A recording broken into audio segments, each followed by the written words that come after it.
পঞ্চগড় এক আসনে বিএনপির প্রার্থীর কাছে হারলেন এনসিপির সার্জিস আলম। বৈষম্যবিরোধী ছাত্র আন্দোলনের সাবেক সমন্বয়ক সার্জিস আলম পঞ্চগড় এক আসনে নির্বাচনে পরাজিত হয়েছেন। জিতেছেন ধানের শীষ মার্কার বিএনপির প্রার্থী মোহাম্মদ নওশাদ জমির। পঞ্চগড় এক আসনের সবগুলো কেন্দ্রের ফলাফল প্রকাশ করেছে নির্বাচন কমিশন। এ আসনে মোট ১৫৬টি কেন্দ্রের ফল পাওয়া গেছে। ইসির ঘোষিত ফল অনুযায়ী ধানের শীষ প্রতীকে বিএনপির প্রার্থী মোহাম্মদ নওশাদ জমির পেয়েছেন ১,৭৬,১৬৯টি ভোট।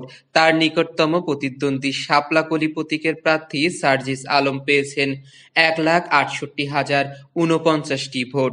ফলে প্রায় ৮,০০০ ভোটের ব্যবধানে মোহাম্মদ নওশাদ জমির বিজয়ী হয়েছেন। ইসি সূত্র জানায়, সব কেন্দ্রের ফল হাতে পাওয়ার পরই এই ফলাফল আনুষ্ঠানিকভাবে ঘোষণা করা হয়েছে। সার্জিস আলমের এই হারকে আপনারা কিভাবে দেখছেন? অবশ্যই আমাদেরকে কমেন্ট করে জানাবেন।